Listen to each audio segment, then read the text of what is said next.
remembers when $200 Canadian was more than enough to go to the grocery store? Like, if you were going with $200, $250 Canadian, I was feeling like Tony Montana. I'm really curious how everybody is managing. I just got back from picking up a few things. This bag of groceries is not full. The only piece of meat in here is this sausage because I'm making a little platter for a girls' night tomorrow night. Is life getting any better in Canada, or did we have rose-tinted glasses for the longest time and not realize, even for ourselves, that Canada just really isn't the best country to live in anymore? Now, you can have your opinions about that down below in the comment section. Please leave them there as well. I personally enjoyed growing up in Canada, but I will say it's starting to grow on me in the negative department now as I get older and older. With that being said, let's take a look at some videos and react to life in Canada. Traffic, is it good or bad in Toronto? Traffic in Toronto? I don't know. Let's take a quick gander. It goes all the way up over a hill, down a hill, all the way to a light, and they're all just trying to make a right turn. Insane. Yeah, I'm having flashbacks of just driving in Toronto. Toronto was brutal. I lived there my entire life until I moved to Calgary just 2 years ago, and I can tell you right now, I have flashbacks of the DVP and the Gardiner. Holy crap. It was absolutely brutal. And if you are living in Toronto, you know exactly what I'm talking about. Good morning. Since none of us are traveling... Good morning.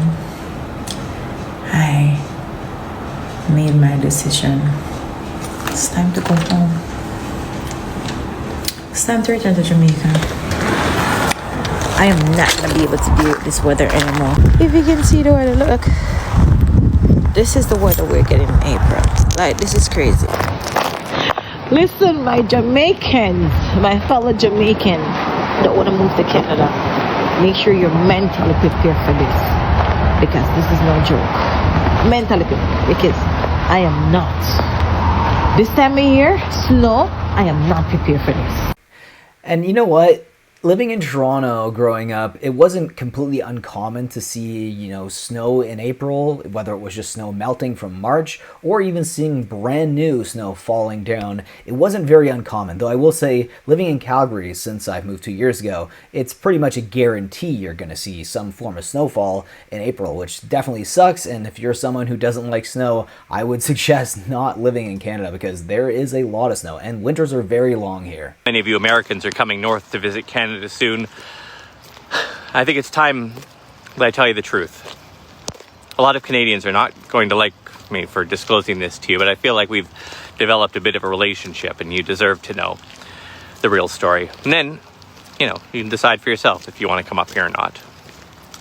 I am sorry to tell you this, but spring, the season, is fake news. We don't have spring up here. Canada has exactly 2 seasons, winter and construction. Winter is most of the year, and then suddenly, like, it's 30 degrees and you're being attacked by mosquitoes the size of sparrows. Now, I know you probably see spring written on our calendars. First of all, just obviously that whole industry is controlled by Big Calendar, but mostly we use that word only because winter with a personality disorder doesn't fit. There are some Canadians who are still surprised by this, newcomers mostly. It hits mid-April, we get like a little bit of sun, and then we're all prancing around in shorts and t-shirts like we're suddenly living in the tropics. We dance, we frolic, we buy popsicles, and then bam, snowstorm the next day. You know, it really depends where you live in Canada as well, though. I do agree with him overall, but I would argue that in Toronto, apart from maybe this year, you do actually have some seasons. You do have a bit of spring and you do have a bit of fall. Here in Alberta, you don't get any of that. It's basically just winter and then summer. Winter, summer, that's it. There is no 4 seasons in Alberta. Who remembers when $200 Canadian was more than enough to go to the grocery store? Like, if you were going with $200, $250 Canadian, I was feeling like Tony Montana. The amount of groceries that I could get, my whole cart would be full to the top. Now when I go to the grocery store, if I don't double this or triple this money, I won't be able to get my groceries. And even when I'm leaving the grocery store, I'm still thinking about, oh, I forgot to get that. I could have got that.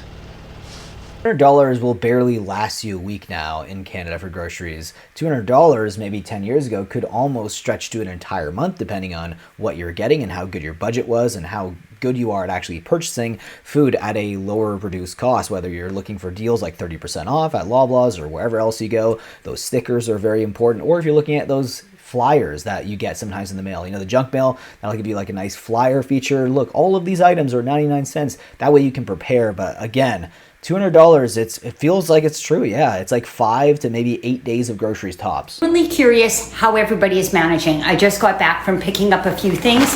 This bag of groceries is not full. The only piece of meat in here is this sausage because I'm making a little platter for a girls' night tomorrow night, and this jug of milk on the side. All of this cost $108. That blows my mind. I saw packages of hot dogs, just regular hot dogs, wieners. I can't remember what brand they were. They were, I think, $15. How is everybody managing with the ongoing costs? I'm going to put a few options up here. I'm just genuinely curious how everybody's managing. $15 for a little package of wieners. I remember seeing like the No Name brand hot dogs at like No Frills for $1. What the heck happened? $15 now in Canada? Spring is here. No, it's gone. It's gone. It's back again. Gone again. It's back again. Yeah, gone again. Yeah, the weather in Canada is, to say the least, it's very, very bipolar. Major breaking news. 2 police officers were intentionally set on fire downtown Vancouver on the east side. Thank God he's been captured. He's been arrested. He's in police custody. This is crazy. I've got no words for this. In Canada, I've never heard of anything like this ever happening. This 40-year-old had an open Canadian warrant out for his arrest for the last few months. That's if you guys haven't seen this story, I would urge you to take a look for yourself, and I hope those police officers are safe and make a speedy recovery. Being set on fire. Now, this is obviously the doings of someone who's very mentally unstable, and it's unfortunately something that we are seeing a lot more frequently, whether it's not. It might not be this exact story, but you see these violent offenders that are causing havoc on the streets of either Vancouver or Toronto, and it's happening more and more every day. I'm hoping things get better, and I hope that life in Canada overall gets better for you watchers and for me. With that being said, guys, I hope you enjoyed today's video. Actually, I hope you learned something more than enjoyed. Leave your thoughts about this video subject matter down below, and I'll see you guys in the next video. Take care.